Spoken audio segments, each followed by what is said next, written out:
नमस्ते दोस्तों। आज हम बात करेंगे एक शक्तिशाली इंसान कैसे बने, लोगों को नेचर को कैसे जाने।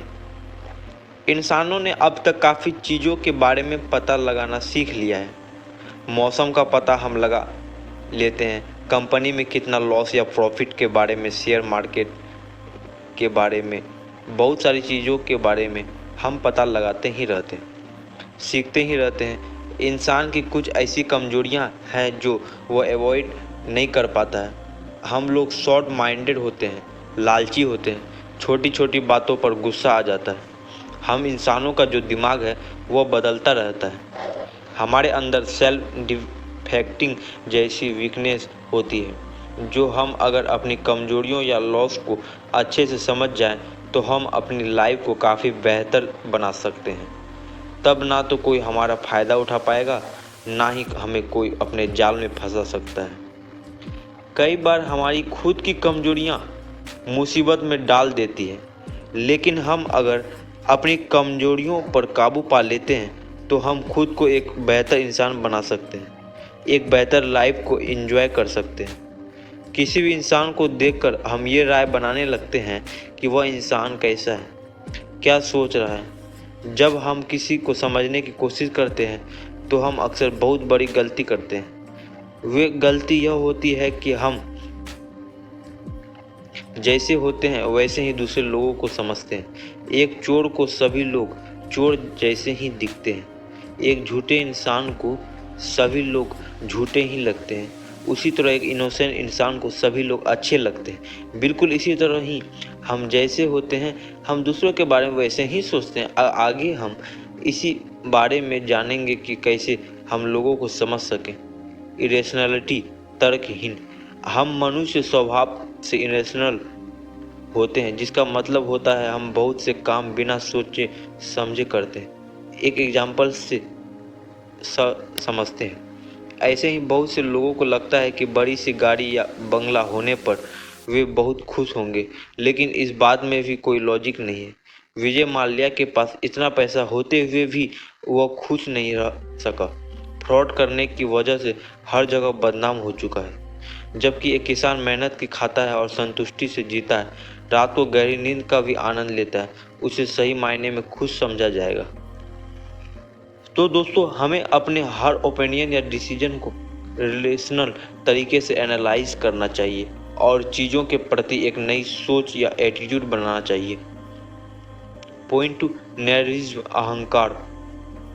मानव स्वभाव से नैरिज्म भी होता है, जिसका मतलब है वह हर चीज़ में स्वार्थ हो देखता है, यानी हर चीज़ में मैं करने की आदत होती। नैरिज्म आदमी चाहता है कि सारी लाइमलाइट उसे मिलती रही, हर कोई उसी की बात करे, उसकी सुने, उसके कहे पर चले। लेकिन दोस्तों, इससे फायदा कम और नुकसान ज़्यादा होता है। नैरिस्ट आदमी को बहुत जल्दी लोग पहचान जाते हैं और उससे दूरी बना लेते हैं। कोई भी इंसान हेल्प नहीं करता, इसलिए हमें अपने इस नेचर को कंट्रोल करना चाहिए अगर है तो, और सेवा भाव डेवलप करना चाहिए, क्योंकि जैसे बीज आप बोते हैं वैसे ही फल मिलते हैं। आज किसी की हेल्प करोगे तो बाद में किसी न किसी रूप में वो वापस जरूर आएगी। Point 3, role playing. लाइफ में आते ही हम सब कोई ना कोई रोल निभाने लगते हैं। जिंदगी का एक स्टेज की तरह है, यहाँ हम सब ने तरह तरह के नकाब पहन रखे हैं। सब अपना अपना रोल निभा रहे हैं। कोई टीचर है तो कोई स्टूडेंट, कोई बॉस है तो कोई एम्प्लॉय। यह रोल फिक्स नहीं होने चाहिए, बल्कि आप इन्हें सिचुएशन के हिसाब से चेंज कर सकते हो। मान लीजिए कोई आदमी किसी शोरूम में एक सेल्समैन है। वह इस नौकरी को अपनी मजबूरी समझ लेता है और सारी जिंदगी उसमें फंसा रहता है। लेकिन अगर वह यह ठान ले कि एक दिन इस सेल्समैन के रोल को चेंज कर ले, एक बिजनेसमैन के रोल में आ जाएगा, तो सच में ही वह लाइफ में आगे बढ़ सकता है। तो दोस्तों, अगर आपको लाइफ का कोई रोल पसंद नहीं आ रहा तो उसे चेंज कर लीजिए। एक ही जॉब में घुट घुट कर जिंदगी बिताना कोई समझदारी नहीं है। पॉइंट 4, कैरेक्टर, बहुत से लोगों का बाहरी कैरेक्टर उनकी असलियत से मेल ही नहीं खाता। कुछ लोग बाहर से खुश नजर आते हैं लेकिन अंदर से दुखी होते हैं। कुछ लोग सामने से फ्रेंड होने का नाटक करते हैं लेकिन पीठ पीछे दुश्मनी निभाते हैं।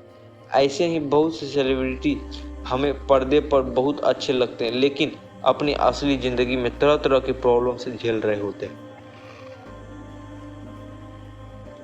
हमें उनकी सिर्फ फेम नजर आती, पेन नहीं। पॉइंट 5, कन्वर्टेजनेस, लोभ। हमें दूसरों की थाली में हमेशा ज़्यादा दिखता है। हम कभी भी खुद से संतुष्ट नहीं होते। हमारे पास जो भी है उसमें खुद खुश रहना चाहिए। आगे बढ़ते रहिए लेकिन किसी भी चीज़ का लालच नहीं करना चाहिए। शॉर्ट साइडनेस और दूरदर्शिता। इंसान शॉर्ट साइडनेस भी होता है, मतलब दूर की नहीं सोचता। बहुत से लोग जॉब इसलिए लेना चाहते हैं क्योंकि उन्हें हर महीना सैलरी दिखती है।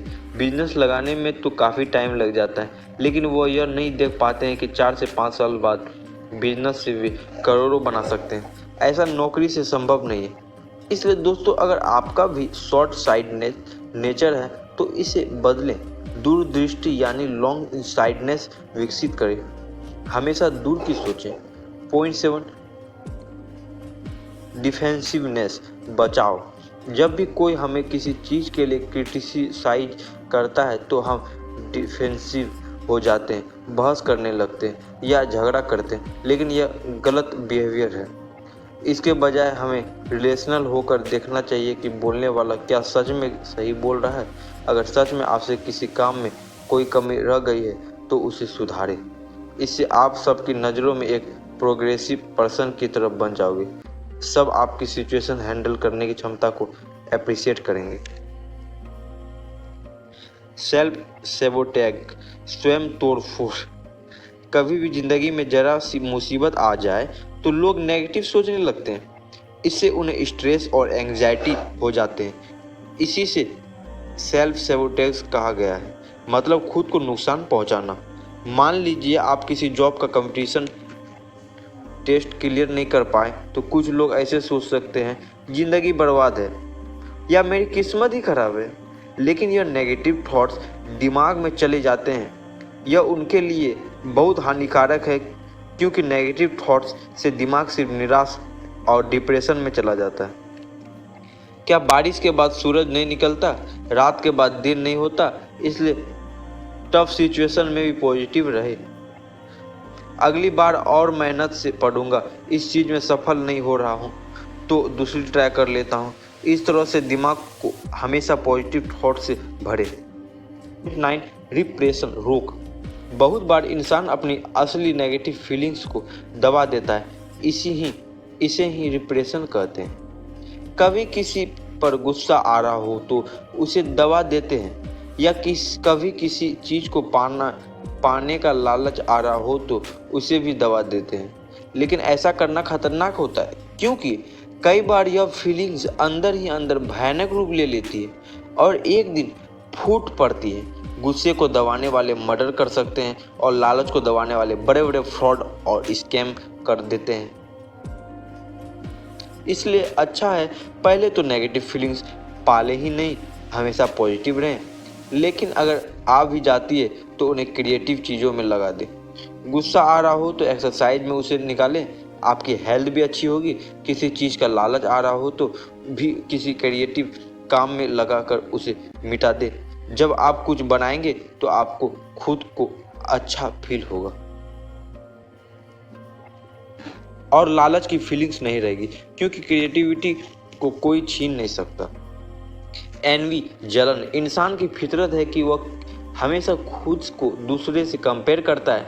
जब दूसरों के पास हमसे ज़्यादा अच्छी चीज़ आ जाती है तो हमें जलन होने लगती है। यह हमारी हेल्थ के लिए अच्छा नहीं है। जलन का मतलब ही है कि यह आपको अंदर से जलाने लगती है। तो इस नेगेटिव इमोशन को भी पॉजिटिव बना लें। सबसे पहले आपके पास जो कुछ भी है उसके लिए ईश्वर का धन्यवाद करें क्योंकि करोड़ों लोगों के पास खाने के लिए 2 वक्त की रोटी भी नहीं है। गाड़ी घर तो दूर की बात है। पॉइंट 11, ग्रैंडियोसिटी, प्रभावकारिता। इंसान खुद को सबसे ग्रेट यानी महान समझता है। कुछ लोग सोचते हैं कि वे परफेक्ट हैं, जरा से क्रिटिसाइज से भी ऑफेंड हो जाते हैं। वे ऑथराइज को भी पसंद नहीं करते। लेकिन सब देखता जाए तो गलत ही है, लेकिन ये सब गलत ही है ना। इसके बजाय हमें क्रिटिसाइज को एनालाइज करना चाहिए। अगर कोई जेन्युइन प्रॉब्लम है तो उसका सॉल्यूशन ढूंढना चाहिए। ऑथराइज के ऑर्डर से ही समाज में कानून व्यवस्था ठीक रहती। पॉइंट 12, जेंडर रिजिडिटी, लिंग कठोरता। मर्द हो या औरत दोनों ही अपने जेंडर के अकॉर्डिंग बर्ताव करते हैं, लेकिन सिचुएशन के हिसाब से हमें बदलाव करना चाहिए और रिजिड नहीं रहना चाहिए। औरतों को हमेशा इमोशनल नहीं होना चाहिए, वैसे ही मर्दों को हमेशा एग्रेशन नहीं दिखाना चाहिए, बल्कि प्यार और शांति से बात करनी चाहिए। Point 13, aimlessness. कभी भी किसी सिचुएशन से पूछो लाइफ में आपका गोल क्या है, मैक्सिमम का आंसर होता है हमने अभी सोचा नहीं है। दोस्तों, ऐसा ही हम सब के साथ भी होता है। या तो हमारे बहुत से गोल होते हैं या एक भी नहीं होता, और जिन्हें हम गोल्स मान बैठते हैं दरअसल वे गोल नहीं, सिर्फ इच्छाएं होती है। एमलेस या गोललेस होकर हम लाइफ में कुछ भी अचीव नहीं कर पाते हैं। अगर आप ऐसे बस में बैठ जाओ जिसका पता ही नहीं है कि वह कहाँ जा रही है, तो क्या मंजिल पर पहुंच पाओगे? नहीं। इसलिए लाइफ में कोई एम या गोल बनाइए और उसे पाने में जुट जाइए। तो तब तक के लिए बस इतना ही। वीडियो कैसी लगी कमेंट सेक्शन में आप कमेंट कर सकते हो। तो मिलते हैं अगले वीडियो में। जय हिंद, जय भारत।